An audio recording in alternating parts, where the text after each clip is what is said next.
तो चलिए बुलेटिन की शुरुआत करेंगे मार्केट अपडेट के साथ। आज शेयर बाजार ने इतिहास रच दिया। बाजार में कई नए रिकॉर्ड्स बनाए गए। 29 जनवरी के बाद आज बाजार में सबसे बड़ी इंट्राडे तेजी देखने को मिली। सेंसेक्स निफ्टी अपने ऑल टाइम हाई पर पहुंच गए। सेंसेक्स 75,000 के पार पहुंचा तो निफ्टी भी पहली बार 22,900 के पार पहुंच गया। मिड कैप इंडेक्स की भी रिकॉर्ड क्लोजिंग हुई। डिटेल्स के साथ अब सीधा जुड़ते हैं सुमित मेहरोत्रा से। तो सुमित बताएं, सबसे पहले आज निफ्टी और सेंसेक्स ने सारे रिकॉर्ड तोड़ दिए। क्या कुछ ये जो धुआंधार तेजी दिखाई दी, बड़ी वजह क्या मानते हैं आप? तो एक आरबीआई का बड़ा फैसला जिसका इम्पैक्ट आप मार्केट्स में देख ही रहे हैं। 14 सत्रों बाद इंडेक्स आज वापस नए रिकॉर्ड स्तरों पर पहुंचता हुआ दिखाई पड़ा। एक रिकॉर्ड क्लोजिंग रही निफ्टी, सेंसेक्स, निफ्टी बैंक और मिड कैप इंडेक्स की भी। 23,000 के ऊपर निफ्टी फ्यूचर्स आज पहुंचता हुआ दिखाई पड़ा और रिकॉर्ड स्तरों पर निफ्टी ने भी क्लोजिंग दी। सपोर्टिव था पूरा आईटी, सपोर्टिव था पूरा बैंक्स, जहां से एक बढ़िया रफ्तार बनते हुए दिखाई पड़ी। इनफैक्ट अगर पिछले 14 सेशंस की बात की जाए, जबकि नया हाई निफ्टी ने बनाया, इन 14 सेशंस में मिड कैप ने करीब 3% के आसपास का रिटर्न दिया। हालांकि स्मॉल कैप आज भी बहुत ज्यादा पार्टिसिपेट नहीं कर रहा था और अदरवाइज भी स्मॉल कैप में उतना पार्टिसिपेशन नहीं था। लेकिन IT, metal, realty, auto, pharma, इन सब में एक अच्छी buying over a period of time आते हुए दिखाई पड़ी और इन सबकी तरफ से जो कंट्रीब्यूशन है वो 3 से लेकर 6% के आसपास तक पिछले 14 सत्रों में देखने को मिला। लेकिन एक बढ़िया दिन, जबकि आज ब्रॉडर मार्केट्स में खरीदारी उतनी नहीं थी, लेकिन फ्रंटलाइन इंडेक्स में जोरदार तेजी थी। Banks, major IT, large cap IT, mid cap IT, PSU banks, इसके अलावा रियल्टी, मेटल में एक पुल बैक, अदानी समूह, ऐसे तमाम जो स्पेसेस थे वहां पर एक बढ़िया कामकाज होता हुआ दिखाई पड़ा। ओके सुमित, तो ये भी जानना चाहेंगे कि आज की जोरदार तेजी में किन सेक्टर्स और शेयर्स में सबसे ज्यादा एक्शन रहा? देखिए, अगर स्टॉक स्पेसिफिक बात किया तो अदानी एंटरप्राइजेज निफ्टी का टॉप गेनर बना। सेंसेक्स में आने की खबरों के बीच में करीब 7-8% तक की तेजी यहां पे बनते हुए दिखाई पड़ी। लाइकवाइज अदानी समूह की बाकी कंपनी में अदानी पोर्ट में खरीदारी थी। M&M और L&T, ये दो और ऐसे नाम थे जहां पर एक अच्छा उछाल देखने को मिला। गिरने वाले शेयरों में सन फार्मा नंबर्स के बाद थोड़ा टूटा। पावर ग्रिड, हिंडाल्को और कोल इंडिया, ये कुछ और ऐसे नाम थे जहां पर थोड़ी बहुत बिकवाली आज के सत्र के अंदर आते हुए दिखाई पड़ी। मिड कैप में से गार्डन रीच नंबर्स के बाद शानदार तेजी 15% तक की। कोचिन शिपयार्ड, सारेगामा और पावर इंडिया, यहां पर भी कुछ हद तक खरीदारी आते हुए दिखाई पड़ी। आज गिरने वाले शेयरों में HEG नंबर्स का इंपैक्ट, GMM फॉडलर्स नंबर का इंपैक्ट, इंडिगो पेंट्स नंबर का इंपैक्ट और केन्स टेक प्रॉफिट टेकिंग यहां पर आप कह सकते हैं। और ऑटो में बढ़िया रफ्तार थी आज M&M में, आइशर मोटर में, मदरसन सुमी में और मारुति में, जहां पर कुछ हद तक बढ़िया खरीदारी आज के सत्र में बनते हुए दिखाई पड़ी। शुक्रिया सुमित इस पूरे मार्केट अपडेट के लिए। वहीं ASK हेड सॉल्यूशन के CEO वैभव सांघवी का कहना है कि लंबी अवधि के लिए भारत की स्टोरी दमदार है। उनके मुताबिक कंज्यूमर ड्यूरेबल्स और IT सेक्टर में पैसा बन सकता है। लॉन्ग टर्म पर्सपेक्टिव इंडिया की स्टोरी बहुत ही बेहतरीन है।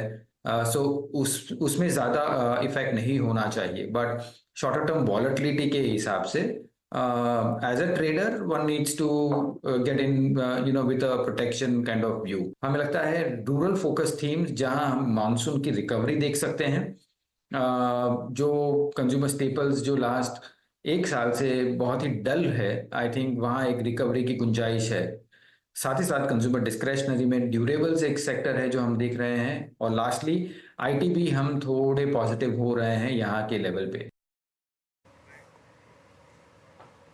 चलिए अब आपको बताते हैं मार्केट से जुड़ी हुई एक और इंपॉर्टेंट खबर। कल सेंसेक्स में बदलाव का ऐलान हो सकता है, साथ ही BSE 100 इंडेक्स में भी बदलाव हो सकते हैं। सेंसेक्स में किसकी होगी एंट्री और कौन होगा बाहर, बताने के लिए जुड़ रहे हैं यतिन मोहता। यतिन, बताएं क्या है पूरा अपडेट? तो जहाँ तक कि मार्केट्स का सवाल है, सेंसेक्स की रीबैलेंसिंग काफ़ी अहम रहती है और कल यानी शुक्रवार को सेंसेक्स 30 के समूह में बदलाव होने की अनाउंसमेंट आ सकती है एक्सचेंजेस की तरफ से। IIFL अल्टरनेटिव रिसर्च के हिसाब से 2 स्टॉक्स पे फोकस रहना चाहिए। सबसे पहले अदानी एंटरप्राइजेज, जो एक सेंसेक्स 30 इंक्लूजन कैंडिडेट है, और अगर अदानी एंटरप्राइज का शेयर ऐड होता है सेंसेक्स 30 में तो लगभग 980 करोड़ से थोड़े ज़्यादा की बाइंग आपको देखने को मिल सकती है। रीबैलेंसिंग जो है अगले महीने 26 जून को होने वाला है, तो 1 महीने के कार्यकाल में ये बाइंग होनी है।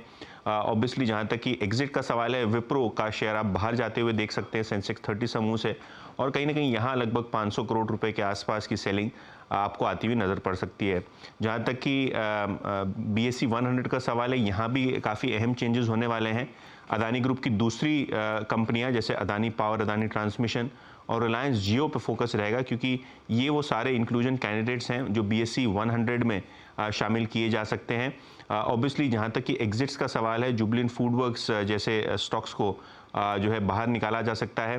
सरकारी कंपनी REC जो है वो BSE 100 का हिस्सा हो सकती है, और उसके सामने जी एंटरटेनमेंट और पेज इंडस्ट्री जैसे काउंटर जो है वो बाहर जा सकते हैं। 21,777 का जो लो बना फ्राइडे का, अब वो हार्ड बॉटम है। हार्ड बॉटम क्या होता है? खराब खबर पे मार्केट जो बॉटम बना है, और नॉर्मली ना गिफ्ट निफ्टी बना देता है। वो निफ्टी नॉइज वगैरह को इग्नोर करेगा और न्यू ऑल टाइम हाई लगाएगा वापस। मार्केट में लॉन्ग रहे हैं। मैं एक चीज सिंपल बोल रहा हूं, अब यहाँ पर बहुत जल्द हम नए हाई पर जाने को तैयार हैं निफ्टी पर। इस मार्केट में जल्दबाजी ना करें बेचने की। मैं ये बोल रहा हूं कि कई लोगों को वोटिंग परसेंटेज के आंकड़ों से जबरदस्ती कंफ्यूजन होती है। इससे इसका फाइनल रिजल्ट से कोई लेना देना है नहीं, जो वोटिंग परसेंटेज है उसका। आपका जो इन्वेस्टमेंट डिसीजन है ना, वो इसके बेस पर आधारित नहीं हो सकता कि वोटिंग परसेंटेज क्या हो रहा है। मतलब वोटिंग परसेंटेज कम है तो आप सेल करेंगे, वोटिंग परसेंटेज ज़्यादा है तो आप बाय करें, ये नहीं हो सकता। आज मैं एक चीज़ बोल रहा हूँ, और ये थोड़ा सा मैं ट्रेडिंग व्यू से हट के एक व्यू ले रहा हूँ, और वो है कि डर के आगे जीत है। तैयार रहें मार्केट में अपॉर्चुनिटी के लिए।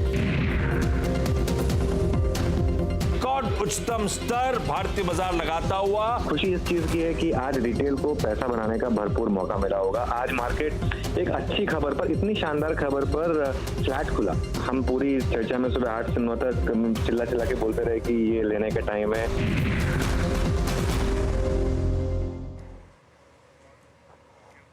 चलिए अब बात करते हैं देश में पड़ रही भीषण गर्मी की, और इस गर्मी की वजह से लगातार बढ़ती हुई पावर डिमांड की। इन दिनों लू और हीट वेव का कहर पूरा देश झेल रहा है। ज्यादातर अगर बात की जाए तो राजस्थान, हरियाणा से लेकर दिल्ली, NCR और पश्चिमी उत्तर प्रदेश के अधिकांश हिस्सों में गर्मी के सितम से लोग परेशान हैं। बढ़ती गर्मी के साथ देश में बिजली की डिमांड में भी भारी उछाल दर्ज किया गया है। दिल्ली में बिजली की डिमांड के सारे रिकॉर्ड टूट गए हैं। तो इन दोनों ही खबरों पर अपडेट लेने के लिए हमारे साथ अब सीधा जुड़ रहे हैं संवाददाता असीम मनचंदा और रोहन सिंह। सबसे पहले बात करेंगे असीम से। तो असीम बताएं, इस वक्त मौसम के मिजाज कैसे हैं, और अगले कुछ दिनों की बात करें तो IMD ने क्या प्रेडिक्शन की है? देखिए, दिल्ली समेत पूरे उत्तर भारत में इस वक्त भीषण गर्मी का प्रकोप है। खासतौर पे कि अगर मैं उत्तर भारत के राज्यों की बात करूं, राजस्थान, गुजरात, पंजाब, हरियाणा, सब जगह हमें इस वक्त तापमान 45 डिग्री के पार देखने को मिल रहा है। इतना ही नहीं, जो पहाड़ी इलाके हैं जहां पर कहा जाता है कि वो ठंडे रहते हैं, वहां भी तापमान में भारी बढ़ोतरी देखने को मिली है। जम्मू में लू देखी गई है। हिमाचल प्रदेश के ऊना के अंदर तापमान 43 डिग्री के आसपास दर्ज किया गया है। इसके साथ साथ अगर मैं बाड़मेर की बात करूं तो वहां तापमान 48 डिग्री के पार पहुंच गया है। हरियाणा के सिरसा के अंदर तापमान 47.7 डिग्री रहा। तो कुल मिलाकर के पूरे उत्तर भारत के अंदर इस वक्त भीषण गर्मी की लहर है। मौसम विभाग के मुताबिक अगले 5 से 7 दिन आपको राहत नहीं मिलने वाली है। तो मौसम विभाग ने कुछ एडवाइजरी भी जारी की है कि भीषण जब गर्मी पड़ रही हो तो दोपहर में ये आप बाहर जाने से बचें। इतना नहीं, सूती कपड़े पहने, समय समय पर लिक्विड पदार्थ लेते रहे। तो गर्मी ने पिछले अपने सारे रिकॉर्ड तोड़ने के लिए ठान ली है। खासतौर पर अभी मई महीना चल रहा है और आने वाले जून में आगे और भी गर्मी आपको देखने को मिल सकती है। फिलहाल 5 से 7 दिनों तक कोई भी राहत गर्मी से नहीं मिलने वाली है। बिल्कुल, जिस तरह से असीम बता रहे हैं कि मौसम विभाग के मुताबिक अगले 4 से 5 दिन राहत मिलने की उम्मीद कम है। और अब सीधा चलते हैं रोहन के पास, और हम देख पा रहे हैं रोहन, आप भीषण गर्मी में लाइव रिपोर्टिंग कर रहे हैं। सर पर आपने बचाव के लिए कैप पहनी है, जो कि बेहद जरूरी है। आपसे जानना चाहेंगे कि कल हमने देखा राजधानी दिल्ली में बिजली की जो डिमांड है उस वो रिकॉर्ड हाई पे रही है, और जिस तरह से अभी असीम बता रहे थे कि अगले दिनों में 4-5 दिनों की बात करें तो टेम्परेचर और ऊपर जाता हुआ दिखाई देगा। ऐसे में क्या कुछ तैयारी है डिस्कॉम्स की वजह से, और कितनी डिमांड बढ़ सकती है बिजली की? जी, जिस तरीके से जो डिमांड है वो बढ़ रही है, ऑब्वियसली जो पारा बढ़ रहा है उसका साफ असर देखने को मिल रहा है। दिल्ली एनसीआर की सबसे पहले बात बता दूं कि जो 8000 का जो आंकड़ा है, जो आज तक कभी नहीं छू पाया था, वो पार हो चुका है 8000 मेगावाट का। और दिल्ली एनसीआर के पूरे इलाकों की बात करें, आप जरा आंकड़ों पे गौर करें, मई महीने में हर दिन इस बार 2024 में पिछले साल के मुकाबले ज्यादा जो है डिमांड रही। इसके अलावा पिछले 5 दिनों की बात करें, हर दिन 7000 मेगावाट से ज्यादा की डिमांड रही। आज ही की हम बात करें, आज भी 8000 के आसपास ही रहा जो डिमांड है। ये तो बात रही दिल्ली की। दिल्ली सरकार की तरफ से एक स्टेटमेंट आया, उन्होंने कहा चाहे कुछ भी हो जाए वो 24 घंटे बिजली सप्लाई जो है वो मुहैया करवाते रहेंगे।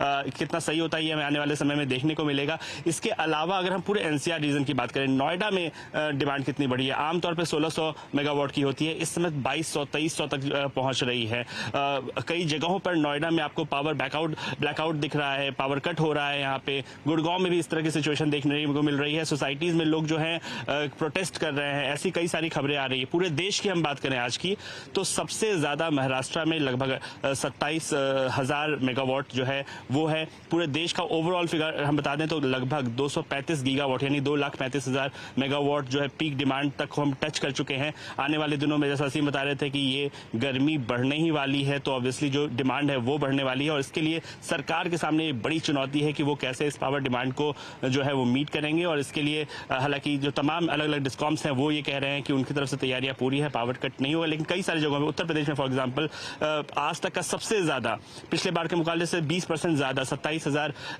मेगावाट जो है वो पीक आवर डिमांड बढ़ रही है। तो हर स्टेट में आप देख लें तो 15 से 20% ज्यादा है पिछले साल के मुकाबले। भीषण गर्मी है और चूंकि जो कूलिंग है, एसी है या रेफ्रिजरेशन है, वो लगभग 50% टोटल जो डिमांड है उसका होता है, जो लोड फैक्टर है। और इसकी वजह से आने वाले दिनों में भी आप ये जो पीक डिमांड है और बढ़ता हुआ देख सकते हैं। जी बिल्कुल, जिस तरह से रोहन बता रहे थे कि एक तरफ है रिकॉर्ड गर्मी और दूसरी तरफ परेशानी इसलिए बढ़ जाती है कि इस गर्मी के मौसम में बत्ती भी गुल हो रही है, तो चिंता बढ़ना वाजिब है। शुक्रिया फिलहाल आप दोनों का हमारे साथ सीधा जुड़ने के लिए। तो चलिए अब आपको ये भी बताते हैं कि गर्मी से परेशान लोगों की तकलीफ क्या है। घूमने के लिए आए लेकिन इधर बहुत गर्मी है। Roasting, we are roasting here, we can not tolerate at all with students and children. We are just facing the hot. We never feel from Kerala. India में कुछ स्टेट में ऐसी नहीं है गर्म, इतना गर्म के कैसे इधर रहना है, बहुत दिक्कत है। बम्बई से ज़्यादा गर्मी है इधर, लेकिन ठीक है अभी तो इतना नहीं है। बहुत ही ज़्यादा है, बहुत परेशानी है गर्मी में घूमना। लेकिन बच्चों की छुट्टी तो इसी दिन में रहती है तो आना पड़ता है।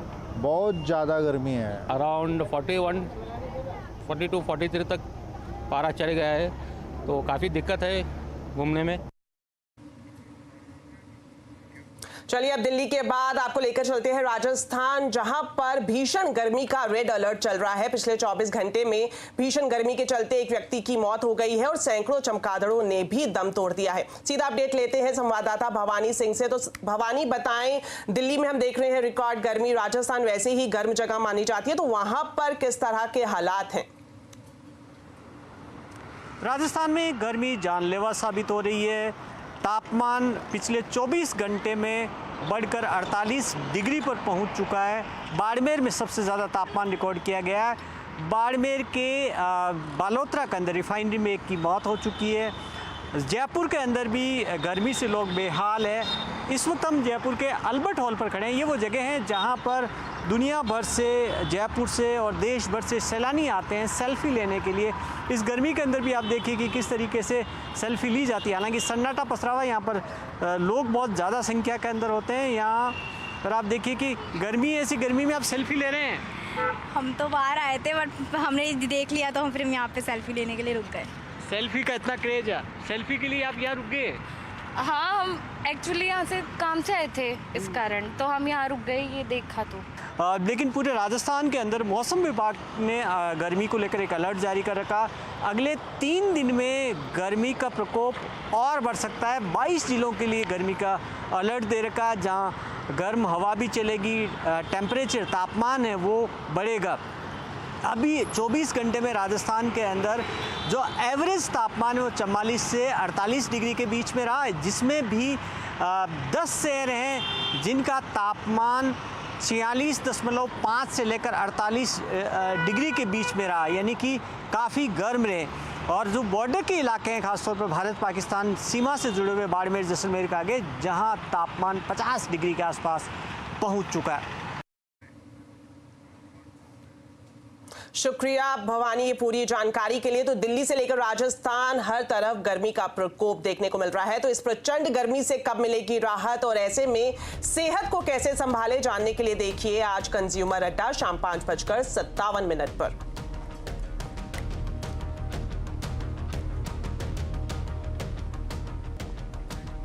तो चलिए अब बात कर लेते हैं आलू के बढ़ते दामों की। वैसे तो अभी सारी सब्जियां महंगी हैं, लेकिन पिछले 1 से 2 महीनों में आलू और प्याज के दाम डबल से भी ज्यादा हो गए हैं। आखिरकार क्या रही है इसकी वजह और कब तक ये दाम बढ़ेंगे, जानने के लिए देखिए अहमदाबाद और दिल्ली से ये स्पेशल ग्राउंड रिपोर्ट। सब्जियों की महंगाई से लोग पहले ही परेशान थे, अब आलू भी महंगा हो चुका है। 1 महीने पहले आलू और प्याज के दाम रिटेल में 15 से 18 रुपए प्रति किलो थे, जो बढ़कर आज 35 से 40 रुपए पर आ गए हैं। इसका असर अब लोगों की थाली पर भी आने लगा है। आलू बहुत महंगे हैं सर, सब चीज महंगी है सर, क्या खाओगे? लहसुन से लेके प्याज से सब महंगा है सर। आलू के दाम 30 से 40 हो गए हैं, बीन्स भी कभी 70 है, कभी 100 है, क्या खाएंगे? सब सब्जियों के दाम बहुत ज़्यादा हैं, राशन के दाम बहुत ज़्यादा है, सब चीज़ का दाम बहुत ज़्यादा है, पता नहीं हम कहाँ जा रहे हैं। दिल्ली में आलू 30 रुपए से लेकर के 40 रुपए प्रति किलो बिक रहा है। अगर ऐसे ही रहा तो लोग दूसरी सब्जियों के ऊपर शिफ्ट कर जाएंगे, जिससे दूसरी सब्जियों के दामों में भी बढ़ोतरी हो सकती है। अहमदाबाद के आलू प्याज के थोक विक्रेताओं का कहना है कि इस बार पैदावार कम है और इसकी वजह से सप्लाई में कमी आई है। आलू के दाम बढ़ने की मुख्य वजह यही है। मानो कि आलू यहाँ से कोई 26 रुपए में लेता है तो सराउंडिंग एरिया जो अहमदाबाद है, एक जगह से कोई भी जगह पे ले जाएगा तो 50 रुपया पैकेट का मानो कि उसको ट्रांसपोर्टिंग लगता है, यानी पर केजी 1 रुपया। तो 26 वाला 27 होगा, 2-3 महीना लगेगा। अभी अतिशय गर्मी है और जो है वातावरण एकदम गर्म है, उसमें खेती होती नहीं है। नई फसल अगर हैप्पीनेस बारिश आती है, कुदरती कोई अहित नहीं होता है, व्यवस्थित मौसम की बारिश आएगी, खेती होगी, नई फसल आएगी, तब जाके वो लेवल के भाव होंगे। जाहिर है नई फसल आने तक सप्लाई ठीक होने के आसार नहीं हैं, इसलिए अभी कुछ महीनों तक यही परिस्थिति रहेगी। अहमदाबाद से केतन जोशी के साथ असीम मनचंदा, दिल्ली। चलिए फिलहाल वक्त हो गया एक छोटे से ब्रेक का, लेकिन खबरें अभी और भी हैं। आप देखते रहिए आवाज समाचार।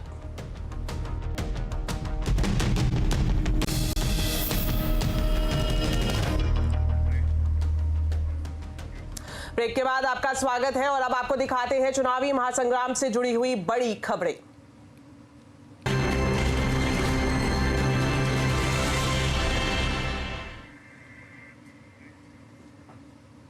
प्रधानमंत्री नरेंद्र मोदी ने राहुल गांधी के सिस्टम वाले बयान पर तीखा प्रहार किया है। पीएम मोदी ने कहा कि राहुल गांधी की जबान से सच सामने आ गया है। राहुल गांधी ने बड़ा सच स्वीकार कर लिया है।